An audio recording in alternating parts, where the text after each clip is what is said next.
പശ്ചിമേഷ്യൻ സംഘർഷങ്ങളുടെ രക്തരൂക്ഷിതമായ ചരിത്രത്തിൽ Gaza മുൻപിലെ holy family ചർച്ചിന് നേരെ ഇസ്രായേൽ സൈന്യം നടത്തിയ ആക്രമണം ഒരു നടുക്കമുളവാക്കുന്ന അധ്യായമായി മാറുന്നു.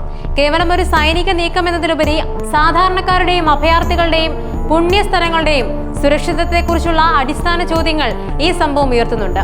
ഗാസയിലെ ഏക ക്രൈസ്തവ ദേവാലയമായ ഈ പള്ളി യുദ്ധത്തിന്റെ കെടുതികളിൽ നിന്നും രക്ഷ തേടി വന്ന നൂറുകണക്കിന് നിരാലംബരായ മനുഷ്യരുടെ അഭയകേന്ദ്രമായിരുന്നു.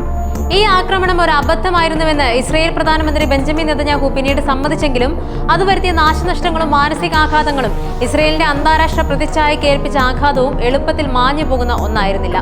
ഈ ദുരന്തത്തെയും അതിനുശേഷമുണ്ടായ നയതന്ത്ര നാടകങ്ങളെയും കുറിച്ചുള്ള ഒരു ആഴത്തിലുള്ള വിശകലനമാണ് ഈ ലേഖനത്തിൽ നാം നടത്തുന്നത്. ഗാസ മുൻപിലെ അത്യപൂർവമായ സമാധാനത്തിന്റെയും പ്രത്യാശയുടെയും തുരുത്തായിരുന്നു holy family church.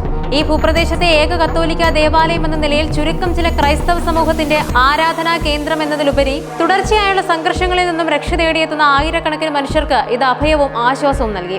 Israel Hamas സംഘർഷം രൂക്ഷമായ സമയത്ത് ബോംബാക്രമണങ്ങളെ ഭയന്ന് സ്വന്തം വീടുകൾ ഉപേക്ഷിച്ച് പലായനം ചെയ്തവരിൽ ഭൂരിഭാഗവും അഭയം തേടിയത് ഈ പള്ളിയുടെ സുരക്ഷിതത്വത്തിലായിരുന്നു.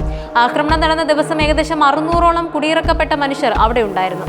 അതിൽ യുദ്ധത്തിന്റെ ഭീകരത മനസ്സിലാക്കാൻ പോലും കഴിയാത്ത കുട്ടികളും ചലനശേഷി നഷ്ടപ്പെട്ട ഭിന്നശേഷിക്കാരുമായ 54 വ്യക്തികളും ഉൾപ്പെട്ടിരുന്നു. ഒരു ആരാധനാലയം എന്നതിലുപരി മാനുഷിക മൂല്യങ്ങളുടെയും ദയയുടെയും പ്രതീകമായി ഹോളി ഫാമിലി ചർച്ച് നിലകൊണ്ടു. എന്നാൽ ആ സമാധാനത്തിന് നേരെയാണ് ഇസ്രായേലിന്റെ മിസൈലുകൾ പതിച്ചത്.